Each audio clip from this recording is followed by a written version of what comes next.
The transfusion of blood products, such as packed red blood cells, plasma, or platelets, is a task that requires the use of specific equipment, as well as the following of specific procedures, in order to guarantee the safety of the recipient. This video will demonstrate and explain the steps that must be taken to prepare for a blood product transfusion. In other words, the steps to take before releasing the blood product from blood bank. It begins with an order. To transfuse blood products, 2 orders will actually be needed. The first order will be for the product to be prepared. This is the order that triggers blood bank to have the appropriate product ready for use.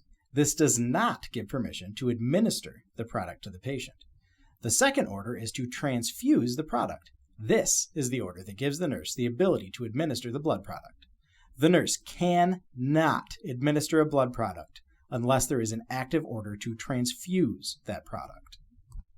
Taking a closer look at this particular order, you will notice that 2 units were ordered to be prepared for this patient, but only 1 unit is ordered to be transfused right now. That second unit will not be given at this time, but will stay available in blood bank in case further transfusion is necessary. Another order that will accompany blood product transfusion is the type-in screen. This will need to be drawn and resulted before any blood product can be prepared. If there is a valid type-in screen previously resulted, it may not be necessary to draw another one at this time. If the prepare and transfuse orders are in place, as soon as blood bank has the product available, it could be released to the floor. But before you release that blood, there are some tasks that must be completed. Verify your patient's IV access. The patient must have an IV. A 22 gauge is the minimum requirement, but larger gauge IVs will flow more smoothly. Verify that the patient has a signed consent for blood in the hard chart. There are 2 options. The first is a consent for transfusion of blood and/or blood products. The patient, a witness, and the physician will need to have signed this in order to make it valid. The other option for consent is a passage in the consent for surgery and invasive procedures.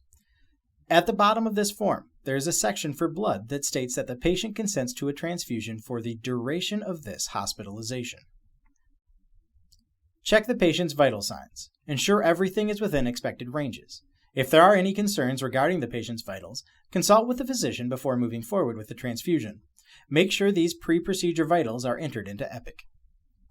With an IV in place, consent on the chart, and vitals within expectations, the next step is to gather the necessary supplies.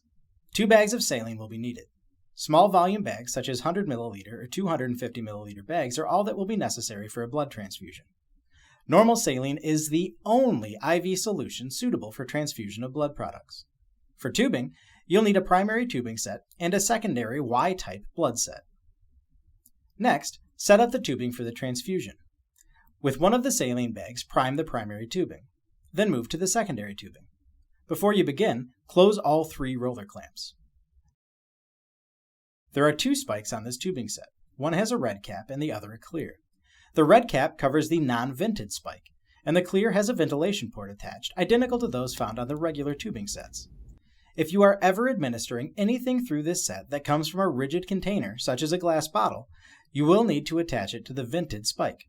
But for basic blood product transfusions, this is not the case, and either spike can be used for saline or blood with no impact to the transfusion. First, prime the set with saline. Using one of the spikes, access the remaining saline bag. Then open the clamp located between the saline bag and the filter. The filter is the large chamber positioned just below the bifurcation. There are different sets that have filters that look different, but they all function the same. Prime the filter by squeezing it to pull saline from the bag and into the chamber. Squeeze it enough times to fill the chamber just above the level of the filter. The tubing distal to the filter must be primed as well. Open the roller clamp positioned below the filter and allow saline to flow out of the tubing set. Then close the roller clamp. With the tubing primed, you can connect the secondary transfusion set to the piggyback port on the primary line. Then reopen the roller clamp. You're now ready to release the blood product. Go to the Blood tab in the flow sheets. Click on Transfusion Report in the left column. A new window will open. Click on the Release hyperlink. This will prompt Blood Bank to send the blood to the floor. After releasing the blood product, it will be sent to the floor from blood bank, and upon its arrival, you will continue the process of administering a transfusion. Those steps are explained in separate videos.